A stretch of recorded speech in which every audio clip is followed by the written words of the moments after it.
본 방송에서 제공하는 투자 정보는 투자 판단에 대한 조언입니다. 방송에서 제공하는 주식의 가치, 가격 상승 및 하락에 대해서는 방송사에서 보장하지 않습니다.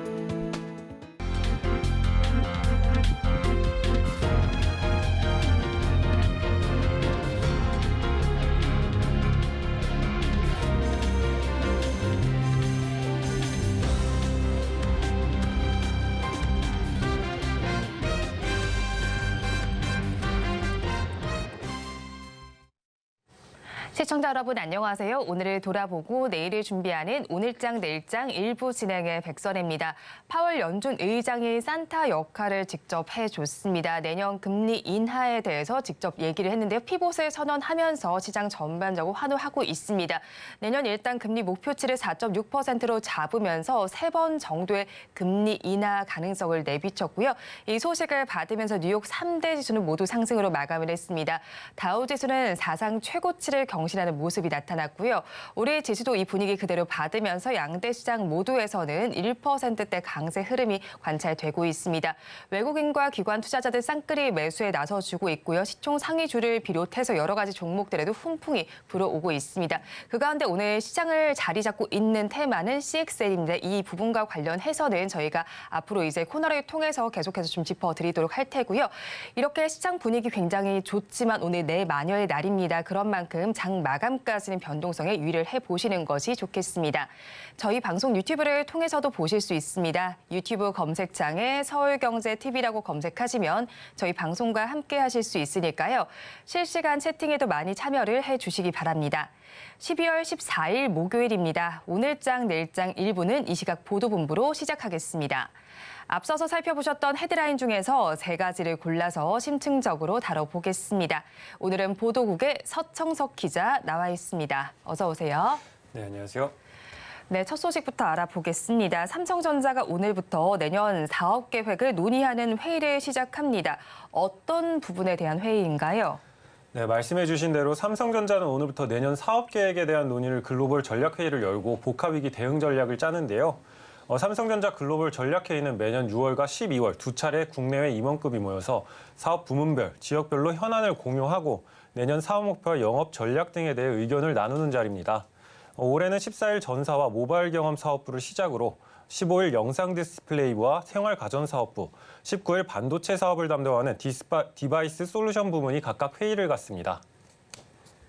네, 그러면 회의에서 주로 논의될 것으로 예상되는 내용이 있다면 어떤 걸까요? 네, 회의에서는 미중 갈등과 경기 침체 등 글로벌 경기 불확실성이 내년에도 이어질 것으로 예상되는 만큼 복합위기 타겟책을 주로 논의할 것으로 예상되는데요.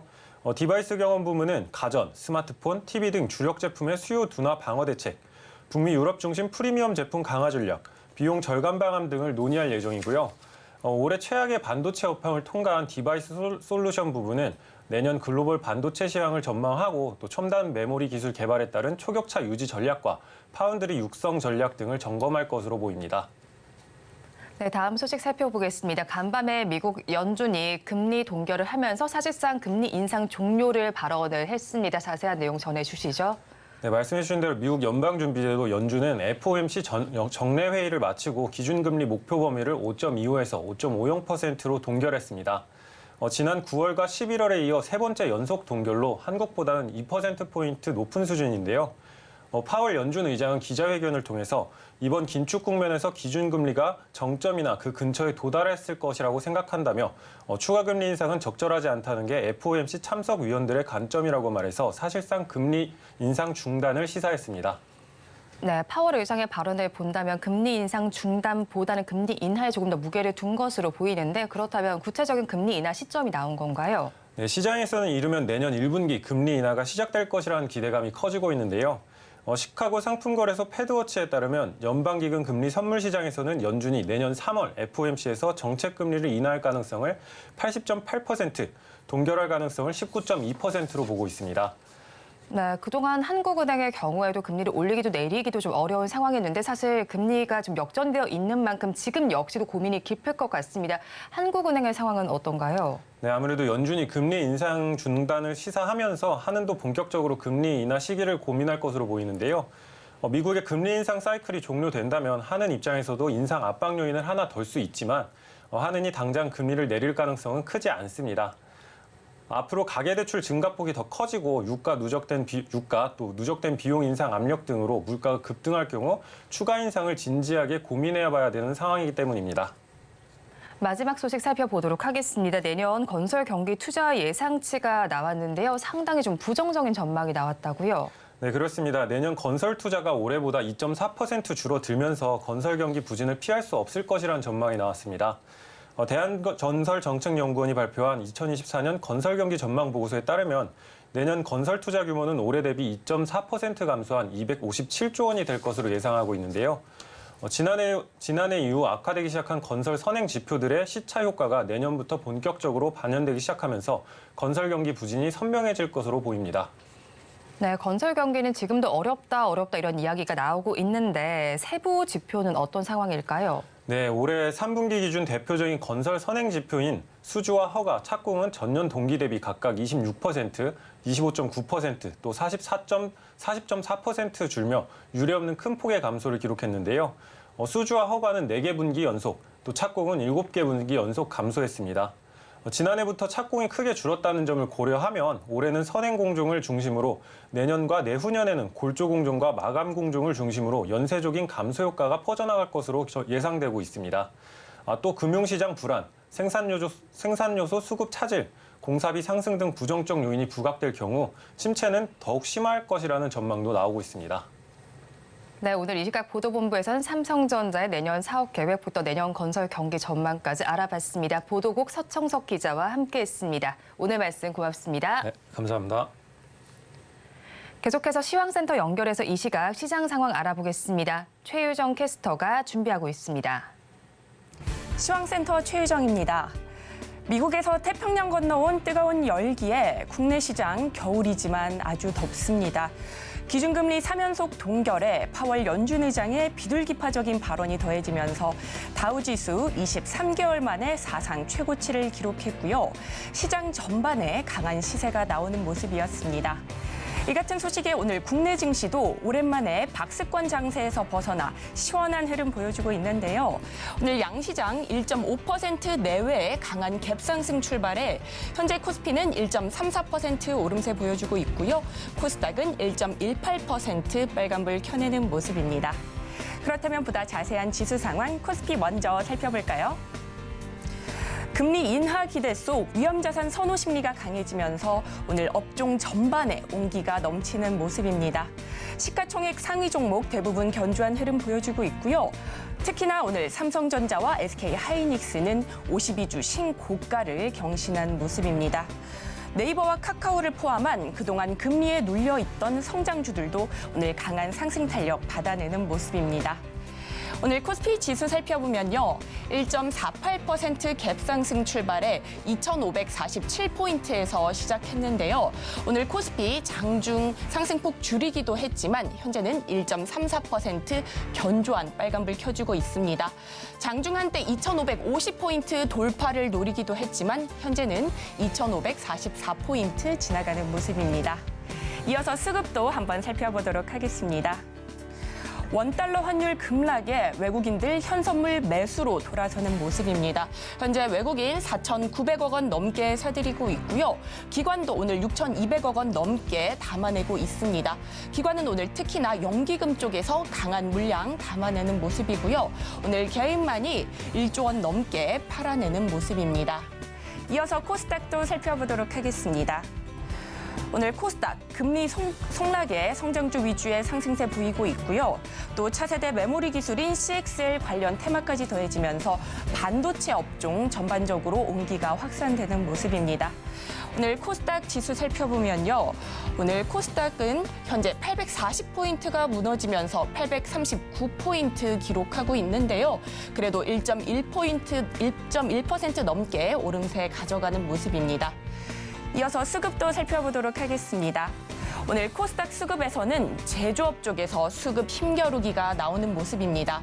개인은 제조업 위주의 매도세 보여주면서 2,200억 원 넘게 팔아내고 있고요. 오늘 그 물량을 기관과 외국인이 모두 담아내고 있습니다. 오늘 기관은 1,351억 원, 외국인은 1,041억 원 각각 담아내는 모습입니다.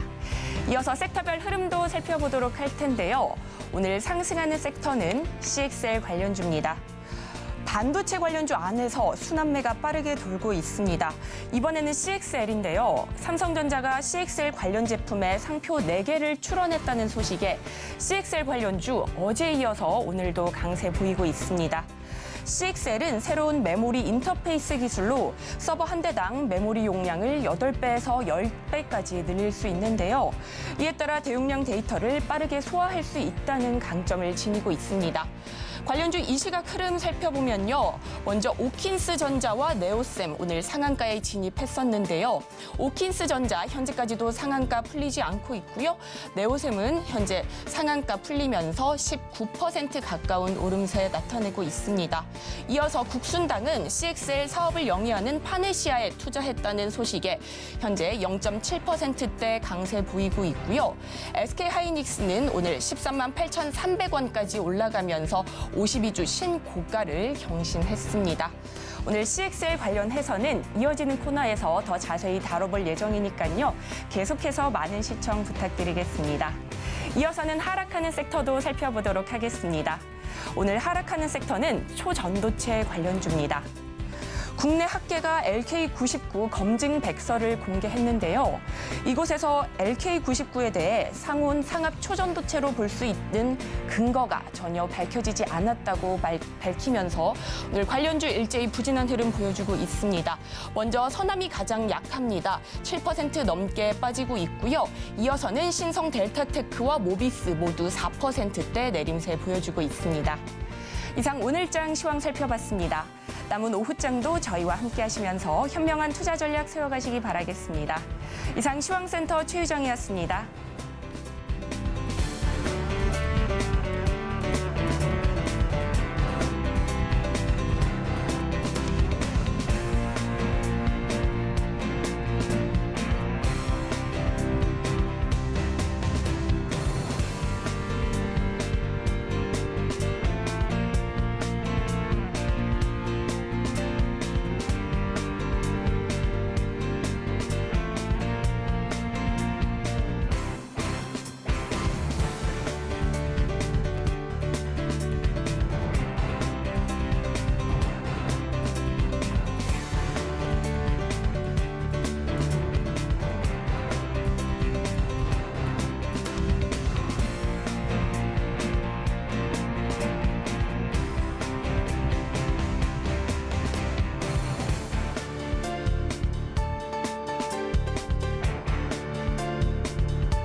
시시각각 변하는 시장의 이슈와 주가의 변동성에 투자 전략을 업데이트해보는 시간입니다. 오늘은 나도투자연구소의 이재규 본부장 나와 있습니다. 어서 오세요.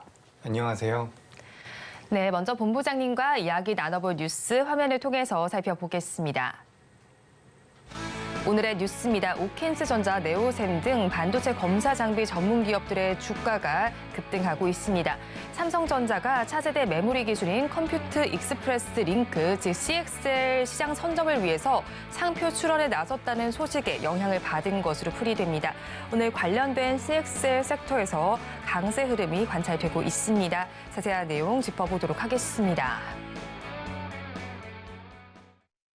네, 오늘 CXL 테마 전반이 좀 뜨겁게 달아오르고 있습니다. 삼성전자가 최근에 4개의 상표 출원을 했다라는 소식이 전해지면서 일단 조금 더 양산에 나설 것이라는 소식 속에서 관련주들 동반해서 상승 흐름을 보이고 있는데 그러면 기존의 기술과는 좀 어떤 차별점이 있을까요? 네, 계속해서 이제 신기술이 나오고 있어서 저도 이제 계속해서 공부를 하고 있는 상황인데 올해 같은 경우도 이제 반도체 쪽에 관련돼서 HBM이라든지 온 디바이스가 계속해서 시장에서 부각이 됐었죠. 그리고 이제는 CXL까지 부각이 되고 있는 부분인데 이 CXL 같은 경우는 우리가 전자기기에 들어가는 CPU라든지 GPU라든지 메모리 같은 것들, 그러니까 램 같은 것들이 있는데 이것들이 이제 각기 다른 규격을 가지고 있다라고 우리가 가정을 한번 해보도록 하겠습니다. 네. 원래 그런 상황이었다라고 해요.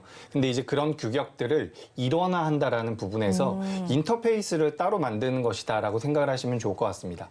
그러니까 기존에는 따로 움직였었던 것을 전부 다 연결을 통해서 좀 더 데이터 처리 속도를 높인다라는 관점으로 이 CXL을 보셨으면 좋겠고 이제 최근에 이제 관련되어 있는 종목군들의 변동성이 굉장히 크게 나오고 있는데 어제 오늘 변동성을 좀 보이고 있는 상황입니다. 그래서 제가 이제 기업들을 좀 찾아보니까 실제로 CXL과 관련되어 있는 기업들도 있고요. 그리고 CXL이 시장에서 부각이 되면 될수록 같이 움직일 수 있는 섹터군으로는 뭐 DDR5라든지 그와 관련되어 있는 기판 종목들도 최근에는 변동성을 계속해서 보이고 있는 상황입니다. 그래서 이제 이 CXL 같은 경우는 2028년도를 기준으로 해서 약 20조 규모의 시장이 된다라고 하는데 우리가 이제 2027년도 정도가 되면 D램 시장이 약 170조 정도가 되는 것으로 제가 알고 있어요. 그런 것을 우리가 좀 따져본다라고 한다면 시장 자체가 그렇게 크다라고 보긴 좀 어렵습니다. 다만 이제 시장에서 반도체 쪽에 대한 수급이 계속해서 돌고 있고 새벽에 마감된 미증시에서 금리 인하에 관련되어 있는 모멘텀이 좀 부각이 되면서 좀 테마성이 좀 강하게 움직이지 않나. 테마성이 좀 더 강하게 부각되지 않나라는 관점으로 보고 있으니까 이 부분 참고하시면 될 것 같습니다. 네, CXL이라는 기술 자체가 일원화를 시키면서 속도를 좀 빠르게 한다라는 데 초점이 맞춰진 것 같습니다. 그럼 이 CXL 테마가 신흥 강자로 좀 자리매김할 수 있을지 궁금합니다. 오늘 장에서도 살펴보면 오킨스 전자 지금 상한가에 도달해 있는 상태고요. 네오셈의 경우에는 상한가까지 올라갔다가 지금 20%대 강세를 좀 보이고 있습니다. 그 밖에 좀 관련주들 주가 흐름은 어떻게 나타나고 있나요? 네, 지금 말씀하신 기업들도 맞고요. 그리고 이제 주가 흐름 자체는 사실 트레이딩의 영역이라고 저는 생각을 하고 있습니다. 앞서 말씀드렸던 것처럼 실제로 매출이 나오기엔 좀 시간이 걸릴 거라고 보고 있고 그리고 이 CXL이라는 게 갑자기 새롭게 만들어진 것은 아닙니다. 이제 삼성전자를 비롯해서 인텔이라든지 2019년도부터 어느 정도 내용이 있었던 부분이고 실제로 지금 이제 사파이어 레피즈라고 하는 서버용 CPU에는 사용이 되고 있는 것으로 파악이 되고 있는데 이제 이 부분에 대해서 삼성전자에서 좀 더 강하게 드라이브를 걸겠다. 뭐 이 정도의 내용으로 보시면 좋을 것 같습니다. 다만 이제 시장에서 부각이 되고 있는 이 강도 자체는 현재 우리 시장에서 가장 강한 섹터라고도 우리가 생각을 할 수 있는 부분이기 때문에 오킨스 전자라든지 그리고 네오셈 같은 경우도 트레이딩 관점으로는 충분히 접근이 가능하다라고 생각을 하고 있습니다. 그리고 뭐 관련주로서 우리가 좀 따져보자면 엑시콘이라는 기업도 있고요. 그리고 기판 관련돼서는 코리아 서킷이라는 기업도 변동성을 보이고 있는데 우리가 이제 공시 기준으로 따져본다라고 한다면 뭐 파두라든지 그리고 퀄리타스 반도체 같은 경우도 엮여 있는 부분이 있습니다. 그러니까 공시, 이 기업들이 지금 운영하고 있는 상황에 대해서 전자공시를 찾아보면 이 기업이 어떤 일을 하고 있는지를 우리가 파악을 할 수가 있는데 이제 CXL이라는 그 문구 자체가 들어가 있는 기업들을 제가 방금 전에 말씀드렸던 겁니다. 그래서 실제로 이제 CXL과 관련되어 있는 기업들이 있고요. 그리고 CXL이 시장에서 부각되면서 같이 움직일 수 있는 아까 말씀드렸었던 뭐 DDR5라든지 뭐 기판 관련 기업들이 있다라고 보시면 좋을 것 같습니다. 그래서 일단은 여쭤보셨던 오킨스 전자와 네오셈 같은 경우는 오킨스 전자 같은 경우는 지금 상한가가 풀리지 않는다라고 한다면 주가 어떻게 보면 대장주의 위치가 바뀔 수도 있다라고 보고 있습니다. 일단은 네오셈이 제2의 한미 반도체가 될 수 있다라는 내용이 돌면서 굉장히 강하게 움직였는데 오늘 이제 조금씩 상한가가 깨지는 모습이고 물론 종가 기준으로 올라갈 수도 있지만 만약에 대장주가 바뀐다라고 한다면 오킨스 전자를 보시는 게 좀 더 좋을 것 같고요.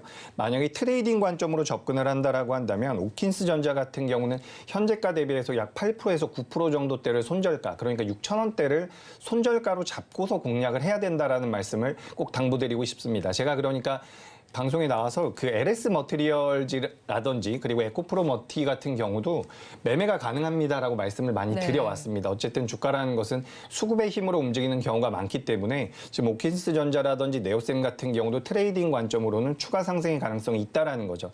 그래서 오킨스 전자 같은 경우는 다만 손절가를 6,000원으로 의견을 드리고요. 네오셈 같은 경우는 손절가를 6,200원대로 잡아드리도록 하겠습니다. 그래서 트레이딩 관점으로 보시는 게 좋다. 특히 최근엔 우리나라 시장에서 수급의 힘이 굉장히 강한 상태이기 때문에 네. 사실 앞서 말씀드렸던 것처럼 이 CXL 시장 자체가 그렇게 규모가 커지지 않는다라고 하더라도 시장에서 수급이 일시적으로 몰리게 되면 트레이딩 관점으로는 상승할 가능성이 높기 때문에 이런 관점에서 좀 지켜보셨으면 좋겠고 다만 말씀드렸었던 손절 라인 때는 반드시 지켜주셔야지만 리스크 관리가 될 수 있다는 말씀 드려보도록 하겠습니다. 네, CXL과 관련해서 올랐던 종목 오킨스 전자와 네오셈 좀 살펴봤는데 오킨스 전자의 경우는 손절 라인 6,000원 그리고 네오셈은 손절 라인을 6,200원 잡아주셨습니다. 그렇다면 이 CXL 관련주 중에서도 지금이라도 저점 매수가 가능한 종목 어떤 것들이 있을까요? 네, 일단 저점 매수라고 하기보다는 시세가 좀 나오고 있는 네. 상황이라서 제가 아까 전에 말씀드렸었던 것처럼 지금 DDR5와 관련되어 있는 기업들 그리고 이 DDR5에서 파생될 수 있는 기판 관련 기업들 같은 경우도 변동성이 계속해서 나오고 있습니다. 특히 우리가 이제 정석적으로 기판 관련주라고 한다면 대덕전자라든지 심택 같은 경우를 많이 떠올리게 되는데 어젠 또 이제 코리아 서키트라는 기업이 굉장히 강하게 움직임을 보여왔습니다. 그래서 코리아 서키트 같은 경우도 제가 좀 내용을 찾아보니까 실제로 이제 사업 영역 중에서 CXL을 개발하고 있다라는 내용이 있더라고요. 그래서 이 기업 같은 경우는 CXL 쪽에 대한 모멘텀도 가지고 있는 상황에서 앞서 말씀드렸었던 것처럼 기판 쪽에 대한 메리트가 부각될 가능성이 굉장히 높다라고 보고 있습니다.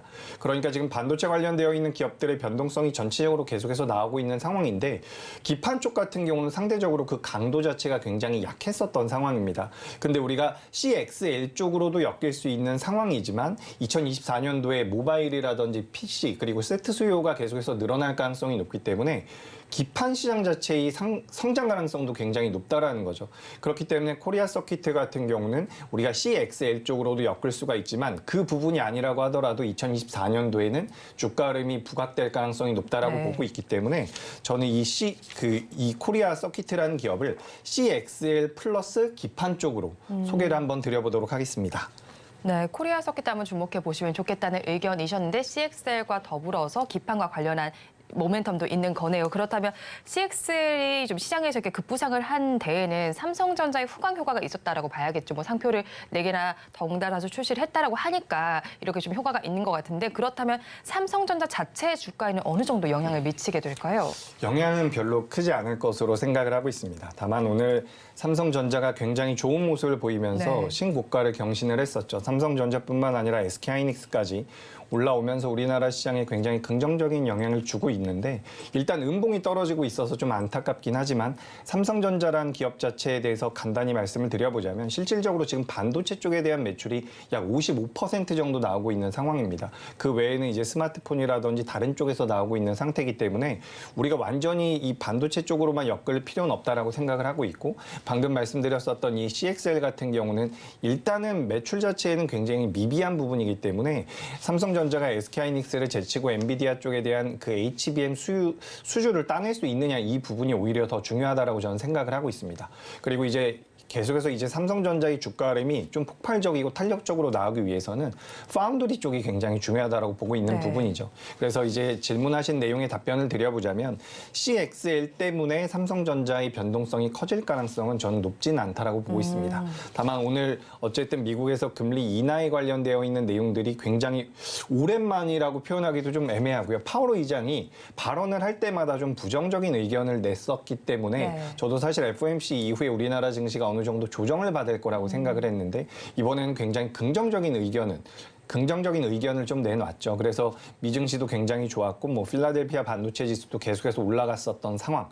거기에 이제 연달아서 우리나라 삼성전자와 SK하이닉스도 올라갔는데 지금 일단 흐름은 좀 아쉽긴 합니다. 오늘 둘 다 고점을 찍고서 내려오고 있는 모습이라서 그 좀 아쉽긴 하지만 그래도 이 반도체 쪽에 대한 반도체 같은 경우는 디램과 낸드 플래시가 있는데 네. 디램 같은 경우는 올해 현물 가격이 돌아서면서 실제로 내년에는 매출이 흑자 전환이 될 가능성이 굉장히 높죠. 근데 낸드 플래시 쪽이 좀 약했었는데 이쪽까지 지금 돌아서고 있는 상황입니다. 그래서 반도체 업황 같은 경우는 굉장히 좋을 거라고 보고 있어요. 그래서 삼성전자 같은 경우는 CXL에 관련되어 있는 모멘텀이 아니라고 하더라도 2024년도에는 계속해서 좀 지켜봐야 된다라는 관점이고, 이게 제가 시청자분들께 조금 말씀드리고 싶은 것은 최근 이제 반도체 관련되어 있는 내용들이 굉장히 빠르게 돌고 있습니다. AI 시장이 성장하면서 그와 관련돼서 HBM 쪽이 움직였고요. 그 다음에는 그 HBM이 좀 더 소형화된다라고 해서 개인 기기로 들어온다라고 해서 온디바이스 쪽이 움직였습니다. 그리고 이번에 CXL 쪽이 움직이고 있는데, 이 CXL 쪽 같은 경우는 앞서 말씀드렸었던 HBM이나 온디바이스보다는 좀 더 소형화라기보다는 좀 더 테마성이 강하다라고 보고 있으니까 네. 이 CXL로 인해서 삼성전자가 움직인다라고 보긴 조금 어렵다라는 거죠. 다만 삼성전자에 대해서 여쭤보신다라고 한다면 저는 2024년도 내내 부각이 될 가능성이 높은 기업이라고 보고 있으니까 시청자분들께서도 좀 관심 있게 보시면 도움이 될 것 같습니다. 네, CXL과 좀 별개로도 삼성전자의 흐름 한번 살펴보실 필요가 있어 보입니다. 그럼 오늘 CXL 좀 전반적으로 좀 다뤄봤는데 이 탑픽 종목도 이 안에서 가지고 오셨을까요? 네, 제가 지금 정확히 따져보자면 어떻게 보면 CXL과는 관련이 없을 수도 있는데 네. 지금 우리가 이렇게 생각을 해볼 수가 있습니다. 지금 AI 시장이 발전을 하면서 D램에 관련되어 있는 관심도가 높아졌죠. 근데 그 D램을 이렇게 적층해서 쌓아놓는 것이 우리가 HBM이라고 보시면 될 것 같습니다. 근데 이 HBM을 사용하는 데 있어서도 좀 더 효율적으로 사용하기 위해서 이 CXL 쪽이 부각이 되고 있는 건데, 결국에는 CXL 같은 경우도 램이 들어간다라는 네. 거죠. D램이 들어가는 것인데 그 D램 중에서 지금 최신 사양이라고 할 수 있는 것이 DDR5입니다. 그러니까 지금 CXL용 램도 있지만 DDR5에 관련되어 있는 모멘텀도 시장에서 어느 정도는 같이 불고 있다라고 보시면 좋을 것 같아요. 그래서 제가 오늘 탑픽 종목으로 준비한 것은 TLB라고 하는 기업인데요. 이 TLB 같은 경우는 CXL과 지금 당장에 직접적인 연관이 없다라고 하더라도 엮일 가능성은 분명히 있는 부분이고, 그리고 조금 더 나아가서 말씀드려보자면 DDR5 쪽과 굉장히 큰 관련이 있는 기업이라고 보시면 좋을 것 같습니다. 그래서 모바일 쪽과 PC 쪽에 대한 수요가 내년에는 굉장히 늘어날 가능성이 네. 높다라고 해요. 굉장히 오랜만에 그 모바일 폰에 대한 수요가, 출하량이 실제로 늘어나고 있다라고 하죠. 아무래도 그동안은 휴대폰이 계속해서 정체되어 있었던 모습인데, 만약에 내년에 출시될 휴대폰, 스마트폰에 AI 기능이 탑재된다라고 한다면 수요가 생길 가능성이 굉장히 높겠죠. 그래서 실제로 올해 같은 경우도 중국 쪽 기업들의 매출이 늘어나고 있고 출하량이 늘어나고 있는데, 내년 같은 경우는 온디바이스 관련된 기업들 그 휴대폰이 출시가 된다라고 한다면 그와 관련된 매출이 늘어날 거고요. 그리고 윈도우 관련돼서도 PC 쪽에 대한 수요를 건드릴 만한 요소들이 굉장히 많습니다. 그렇게 된다라고 한다면 내년에는 램 쪽에 대한 메리트가 굉장히 크게 부각될 가능성이 높아요. 그래서 이제 DDR4에서 DDR5로 넘어가고 있는 과정이라고 보시면 될 것 같은데, 계속해서 DDR5에 관련되어 있는 모멘텀이 시장에서 부각이 되고 있지만 아직까지는 전체적으로 DDR4 사용량이 더 많습니다. 근데 2024년도가 되면 이게 이제 추월을 한다라고 하죠. 그래서 네. DDR5 쪽이 올라오게 될 텐데, 이 TLB라는 기업 같은 경우는 서버용 DDR5 쪽에서 굉장히 큰 메리트를 가지고 있는 기업이라고 보시면 될 것 같습니다. 그래서 모바일 수요도 좋아지고 PC 수요도 좋아지고 서버 쪽에 대한 메리트도 계속해서 부각될 것이기 때문에 DDR5에 관련되어 있는 기업들에 대한 관심도는 계속해서 필요하다라는 말씀을 드려보도록 하겠습니다. 그리고 또한 네. 그 TLB 같은 경우는 기판 쪽에 대한 모멘텀도 계속해서 네. 있어요. 제가 아까 전에 코리아 서킷에 대해서 말씀드렸는데 TLB 같은 경우도 이제 PCB 쪽에 대한 매출이 굉장히 잘 나오고 있는 기업입니다. 그래서 지금 반도체 쪽에 대한 관심도, 그리고 반도체 기업들의 그 순환 속도가 굉장히 빠르게 나오고 있는데, 아직까지 많이 못 올라온 기업들 중에서 기대 수익률이 높은 기업들이 꽤나 많이 있는 상황입니다. 그래서 저는 TLB 같은 경우는 그 중에 한 기업이라고 생각을 하고 있고요. DDR5와 그리고 기판 쪽에 대한 메리트를 가지고 있는 기업이다. 이렇게 정리를 해보시면 도움이 될 것 같습니다. 네, 그렇다면 저희 가격 전략은 어떻게 잡아갈까요? 예, TLB 같은 경우는 제가 매수가를 한번 보면서 말씀드려보자면 네. 현재 주가가 27,000원, 오늘 윗꼬리가 달리면서 밀려 있는 상황인데 제 생각에는 27,000원 이하에서는 충분히 공략이 가능하다라고 보고 있습니다. 27,000원 이하에서 TLB를 매수하시면 될 것 같고요. 목표가 같은 경우는 올해 이제 7월 달에 고점이 31,000원대인데 31,000원대까지 다이렉트로 올라간다라기보다는 어느 정도 조정 가능성도 있기 때문에 직전 고점 이전에 조정 가능성이 있기 때문에 목표가는 3만 원으로 의견을 드리고요. 만약에 주가가 반대로 움직여서 밀려 내려온다라고 한다면 24,500원대를 손절가로 잡아보도록 하겠습니다. 이 회사 같은 경우는 삼성전자뿐만 아니라 SK하이닉스라든지 마이크론 같은 대표적인 기업들, 반도체 기업들의 납품을 전체적으로 하고 있기 때문에 네. 분명히 알아두셔야 돼요. 올해에 반도체 기업들의 실적이 좋았던 게 아닙니다. 절대로 좋았던 게 아니고 적자가 나왔었던 상황이에요. 그렇기 때문에 2024년도에 흑자 전환이 된다라고 한다면 우리가 소위 말하는 그런 턴어라운드가 진행이 되는 과정이죠. 그렇기 때문에 주가 흐름 같은 경우는 계속해서 긍정적으로 이어질 가능성이 높다라고 보니까 TLB라는 기업 관심 있게 보시면 도움이 될 것 같습니다. 네, 오늘 탑픽 종목으로 TLB 짚어주셨습니다. 지금까지 나도투자연구소의 이재규 본부장과 함께했습니다. 오늘 말씀 고맙습니다.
마켓리더의 시선으로 글로벌 경제와 산업 트렌드를 체크하고 이걸 수익으로 연결해보는 시간, 고수의 선택 시간입니다.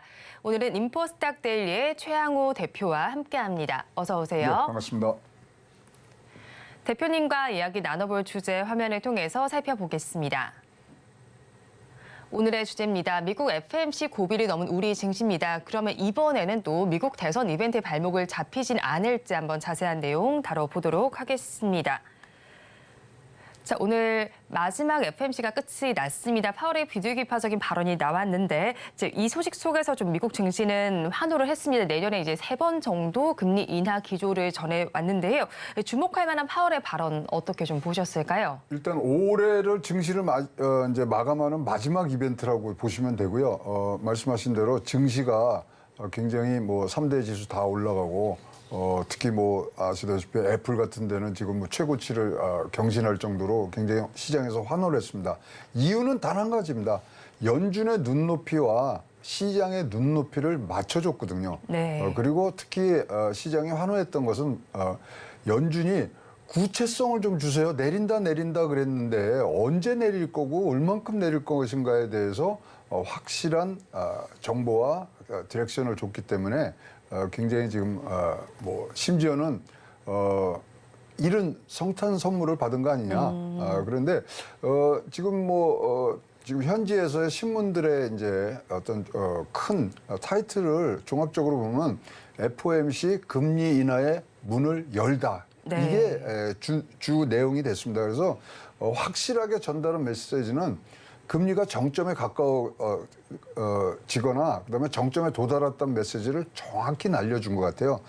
그러다 보니까 그것에 대해서 이제 구체성과 이제 앞으로의 스케줄이 나온 부분들에 대해서 시장이 굉장히 이제 좋은 발언을 하고 있습니다. 그러나 요번에 이제 사실은 이거 서프라이즈예요. 왜냐하면 굉장히 많은 얘기들을 했지 않습니까? 그래서 이제 뭐 5.1%니 4.7에서 4.8 가면 어떻게 되고 막 하지만은 저희들이 판단하기에는 내년 그 기준금리 전망치를 4.6으로 내렸거든요. 네. 무지무지하게 드라마틱하게 지금 뭐 변화를 한 부분들이고 이것의 숨은 뜻은 뭐냐면요. 2% 인플레이션을 뭐 잡는데 자신 있다. 그거를 분명히 지금 전한 부분들이 있어서 어쨌든 간에 지금처럼 경제가 좋고 이렇다 그러면은 굉장히 다른 그런 긴축 정책이 이제 필요치 않다는 신호까지 지금 보낸 상태입니다. 그러면서 이제 이 발언에 또 많은 언론들과 이제 전문가들이 집중을 했는데 인플레가 심각한 실업률을 없이 이것이 완화되는 모습을 봤다. 결국 이거는 경기에 연착륙한다. 네. 좋다. 걱정하지 마십시오. 이제 우리가 안정화를 다시 찾고 있다. 그러나 아직도 침체 가능성은 여전하다. 이제 보험성 발언은 했어요. 그렇기 때문에 금리를 인상할 수 있다고 하지만 그런 부분들에 대해서는 뭐 이제 시장에서 좀 안심을 좀 하는 부분들이 있고요. 그러면서 또 한마디 그 말할 때에 이제 굉장히 시장에서 환호했던 게 뭐냐면 정책적 억제 수준을 낮추는 것이 적절한 것인가에 대한 질문이 가시화됐다. 네. 그러니까 이제 금리 인하한다는 얘기거든요. 그래서 그런 부분들이 굉장히 시장에서 많은 호평을 얻으면서 하는데요. 어쨌거나 이제 금리 인상 얘기도 조금 하면서 했고 등등을 봤을 때 전체적으로는 시장이 원하는 얘기, 그다음에 시장에서 원하는 구체적 스케줄 이런 것들이 다 나오고요.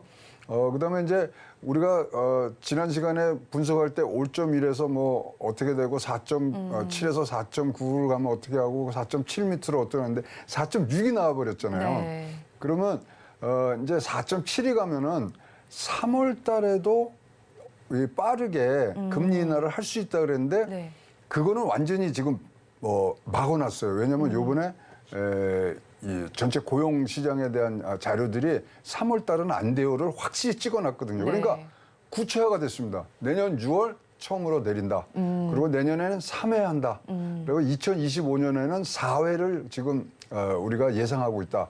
딱 나오니까 불확실성이 확 없어지는 순간 시장들은 안정적으로 운영할 수 있다는 그런 안도감에 굉장히 좋은 그런 지금 뭐 올라감을 상향 조정되는 것을 보았습니다. 네, 지난 밤에는 이제 연준과 그리고 시장 참여자들의 눈높이가 어느 정도 맞춰져 가는 좀 시기가 아니었나 싶습니다. 그렇다면 FOMC를 좀 넘은 우리 증시죠. 이제 글로벌 증시 전반적으로 넘었는데 내년 연초까지 증시 향방을 좀 판가름할 요인은 어떤 거라고 보실까요? 그래서 지금 뭐 나오는 얘기는 이벤트 이제 중요 이벤트는 다 끝났고요. 사실 네. 근데 전 세계 30개국이 이번 주에 금리에 대한 어떤 결정을 내려요. 그래서 이제 종합적으로 나와야 되는데 어쨌거나 지금 가장 뭐 보고서들이 전체적으로 나오는 거에 딱 한 가지 키워드 두 개죠. 두 개의 키워드가 공통으로 나와요. 1번이 뭐냐면 중국 경제, 2번이 미국 대선이거든요.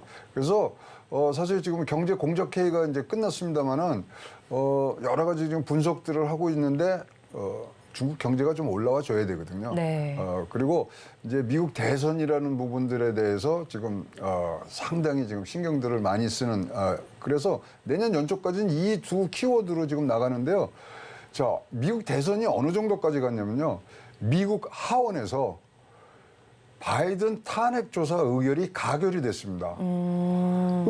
저희들은 뭐 접하지도 못하던 게 그냥 툭 떨어졌거든요. 그럼 바이든 탄핵하겠다는 거거든요. 그러니까 지금 미국에서도 굉장히 지금 뭐 치열한 대선을 둘러싼 정치적인 이 변동성이 굉장히 크고요. 어쨌거나 글로벌 경제가 살아나려면 중국 경제가 해줘야 되는데 경제 공적회의에서도 뭐 크게 보이는 것은 없는 것 같으면서 뭐 12자짜리 뭐 고사성어 같은 얘기만 지금 나오고 있습니다. 그래서 이 두 부분에 대한 어떤 방향성이 연말까지 분명히 또 한 번은 나올 텐데 그거 외에는 큰 이벤트는 지금 없기 때문에 네. 금리 인하에 대해서 여러분들이 준비를 하셔야 됩니다. 손흥민이 반박자 빠르게 슈팅하듯이 진짜 지금부터 연말까지가 아주 황금, 골든 아워가 되실 수 있는 부분들이 있기 때문에 지금 잘 준비를 하시는 것이 굉장히 중요한 그런 시간들이 됐고요.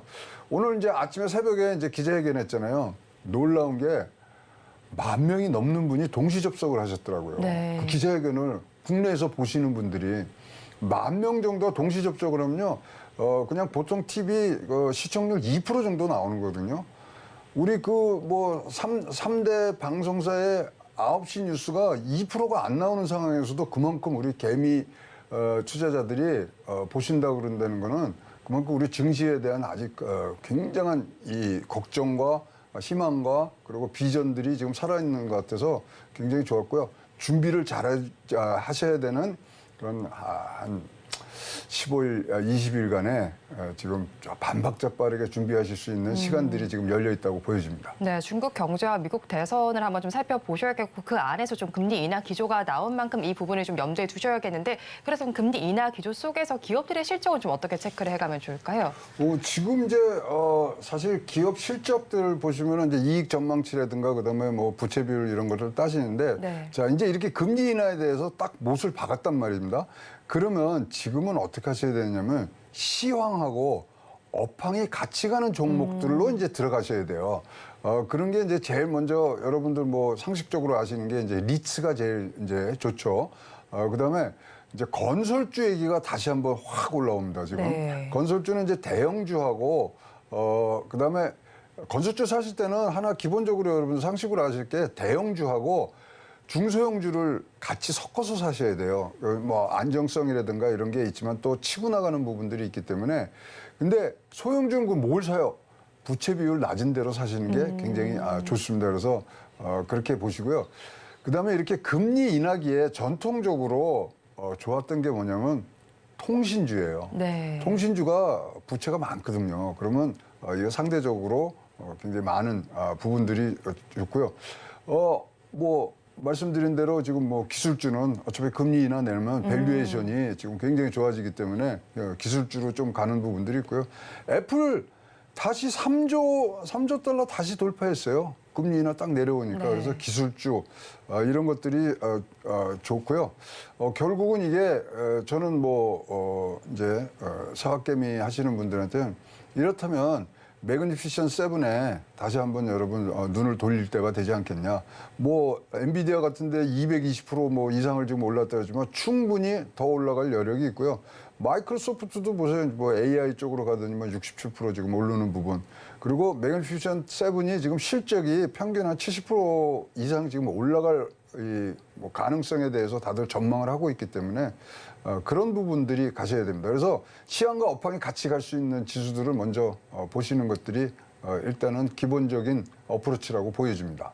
네, 시황과 업종이 같이 갈 수 있는 쪽을 한번 바라보자라고 정리를 좀 해주셨습니다. 그렇다면 좀 대선 이야기도 좀 해보도록 할게요. 미국 대선을 앞두고 있는데 첫 경선지인 아이오와 주에서 트럼프가 압도적인 1위를 차지했습니다. 그렇다면 트럼프가 만약에 다시 또 백악관에 재입성을 하게 된다면 미국의 물가와 또 글로벌 산업 전반에는 어떤 변화가 생길까요? 다 지금 이게 다 뒤집겠다는 거니까 네. 지금 굉장히 지금 어려운 부분들이 나고요. 이번이 47대 대통령을 뽑는 미국의 대통령 선거입니다. 그러다 보니까 트럼프 쪽에서 아젠다 47, 아젠다 47을 냈어요. 네. 거기를 보시면은 이건 완전히 미국 중심주의로 다시 간다는 거예요. 그래서 자국 산업과 소비자 보호하고 그다음에 나는 무조건 중국 견제할 거야. 이게 지금 나와 있고요. 맥락에는 트럼프의 아주 뭐 강점이자 또 단점이 될 수 있는 분이 관세를 건드릴 거야. 한국 괜찮아, 너는 걱정하지 마. 우리나라하고는 지금 FTA가 돼 있으니까 걱정하지 마는데 중국, 인도, EU, 대만, 베트남, 태국 긴장 좀 하셔야 될 걸요. 이제 이게 나오는 거거든요. 네. 그다음에 이제 큰 흐름 중에 하나가 에너지 효율이 좋은 친환경 이제 그만해. 이번에 근데 이제 파리 기후협약에 이제 탈퇴했다가 재가입을 했잖아요. 네. 다시 당선이 된다면 재탈퇴를 하겠다는 거예요. 그래서 에너지 효율이 높은 그러한 최저 에너지 비용 국가로 가자는 게 아젠다 47의 굉장히 큰 축을 차지하고요. 거기다가 지금 자동차 연비 규제하고 있죠. 그다음에 전기차 의무 판매 있죠. 제가 당선이 된다면 이거는 제로 베이스로 다시 검토하겠습니다. 그러면 불똥은 어디에 튀냐? 네. 그러면 우리 K 배터리에 지금 칠 수 있는 부분들이 있고요. 특히 이제 IRA에서 지금 중국산 배터리에도 보조금을 줄 수 있는 이제 숨통을 튀어놨는데 무슨 소리예요? 그거 절대 안 됩니다. 이제 그런 등등이 지금 가고 있는데 점점 더 날이 가면 갈수록 트럼프의 당선 확률이 네. 높아지고 있는 상황이라서 이거에 대해서 대비들을 좀 해야 될 것 같고요. 현재 양자 대결을 하면은 지금 뭐 한 2~3% 정도의 승률을 하는데 지금 뭐 케네디라든가 또 다른 후보들이 지금 나오고 있는 상황에서 이렇게 된다면 3자 대결 된다면 뭐 진짜 80% 이상의 승률로 뭐 트럼프 대통령 후보가 당선이 될 수 있는 부분들이 있고요. 그것을 보여주는 게 뭐냐면 미국은 공화당과 민주당이 아주 확연하게 나눠져 있는데 경합주라는 게 6군데가 있습니다. 그래서 네. 뭐 미시간, 뭐 펜실베니아, 뭐 위스콘신 뭐 해서 쭉 여러분 잘 아시는데 2020년도에는요 거기 다 바이든이 휩쓸어 갔거든요. 근데 이번에는 5군데에서 4% 차이 이상으로 지금 트럼프가 우세해요. 그러니까 오늘 만약에 투표가 된다면 트럼프 아까 말씀드린 대로 81.5%의 확률로 승리할 가능성이 지금 높은 부분이고요. 그다음에 이제 만약에 대통령 되면 첫 번째로 얘기할 게 우크라이나 전쟁 중단하는 부분. 네. 그다음에 미국이 나토에서 탈퇴하겠다는 걸 지금 먼저 얘기하고 나겠다 이렇게 지금 하기 때문에 지금 뭐 재미난 보고서가 미국 보고서 중에 하나가 뭐냐면 2024년도 키워드 하나만 뽑아주세요 이랬는데 뭐냐면 트럼프로 나왔어요. 제일 변동성을 가져다 줄 네. 인물 트럼프로 됐기 때문에 우리도 뭐 선거 결과를 우리가 이제 예측하기는 어렵습니다만은 준비들은 우리가 살살 해 나가야 될 부분들이 있다고 보여집니다. 네, 이렇게 좀 여러 가지 변화가 예상이 되는 가운데 트럼프는 또 에너지 정책에 대해서도 대전환을 예고했잖아요. 앞서서 좀 약간 말씀을 네. 해주셨는데 바이든 행정부의 친환경에서 좀 탈피하겠다라는 입장을 그렇죠. 밝혔습니다. 그러면서 이렇게 원자력과 석유, 천연가스의 생산을 늘리게 되면 이제 미국은 세계에서 좀 최고로 좀 효율을 자랑할 수 있다라고 하는데 이것과 관련해서 우리 관련 섹터에는 어떤 영향이 미쳐질까요? 그러니까 이제 그런 친환경적인 거, 신재생 그런 거보다 원자력 네. 그걸로 가면 된다. 효율이 좋지 않습니까? 그다음에 석유 그걸로 또 다 화석연료 다시 가자. 대체 이런 뭐 그러니까 친환경보다는 우리가 에너지를 소비하는데 가장 효율적으로 쓰는 나라가 돼야 되는 거 아니냐. 사실 이제 공화당의 큰 뭐 스폰서들이 그 이제 오일 하는 그런 빅4들이 이제 나오는 것도 있겠습니다만 지금 그 부분들이 지금 가고 있거든요. 그래서 여기에는 큰 변화가 일어날 수밖에 없는 상황이고요. 뭐 기후협약 아까 말씀드린 대로 네. 재탈퇴를 지금 하겠다. 그다음에 최저 에너지 비용 국가로 가겠다. 이러면 판을 뒤집겠다는 얘기거든요. 그래서 이것에 대한 지금 뭐 우리가 어떻게 될지 모르지만 K 배터리가 또 미국에 진출해 있는 부분. 근데 이게 중심에는 사실 중국 규제거든요. 네. 그래서 어떻게 이거를 피해 갈 것인가. 지금부터 준비를 하지 않으면 굉장히 우리가 내년 11월 달에 뭐 어려움이 당할 수 있고요. 이것을 트럼프 대통령은 이거를 법제화하는 거를 안 해요. 행정명령으로 그날 다음 날부터 시행을 해버리거든요. 그래서 네. 굉장히 시간이 모자랄 수 있는 부분들이 있어서 이제 외교 능력과 또 기업들의 정보 그리고 우리의 또 해안들을 합쳐서 이 부분에 대해서는 조금씩 대안들과 그다음에 대체 가능성 있는 그런 움직임들을 보여줘야 될 것으로 보여집니다. 네, 트럼프 행정부가 다시 집권을 하게 된다면 중국에 대한 압박이 더 거세질 겁니다. 이것과 관련한 대비가 필요하다고 조언을 해주셨으니까 한번 참고를 해보시기 바랍니다. 지금까지 인포스닥 데일리의 최양우 대표와 함께했습니다. 오늘 말씀 고맙습니다. 오늘장 내일장 일부에서 전해드린 내용 정리해서 보여드리겠습니다. 화면으로 확인해 보시죠. 오늘장 내일장 일부의 핵심입니다. CXL은 오늘 좀 뜨는 테마였는데 단기적인 관점으로 바라볼 필요가 있다고 말씀해 주셨고요. 코리아 서킷에 대해서 저점 매수가 유효하다고 짚어주셨습니다. 자, 탑픽 종목으로는 TLB를 짚어주셨습니다. DDR5 전환과 AI 시장 확대 수혜가 기대되는 만큼 한번 관심을 가져보시기 바랍니다. 마지막으로 미국의 대선 상황까지 좀 짚어봤습니다. K배터리는 트럼프 당선 시에 후폭풍이 불가피한 만큼 한번 대비를 해보시면 좋겠다는 의견을 전해주셨습니다. 본 방송에서 제공하는 정보는 투자 판단에 대한 조언일 뿐 해당 주식의 가치와 수익률을 보장하지는 않습니다. 아울러 서울경제TV와 서울경제신문은 당사의 브랜드입니다. 최근 당사를 사측하는 피해 사례가 늘어나는 만큼 각별히 주의해 주시기 바랍니다. 오늘장 내일장 1부에서 준비한 순서는 여기까지입니다. 저희는 잠시 후 2부로 돌아오겠습니다.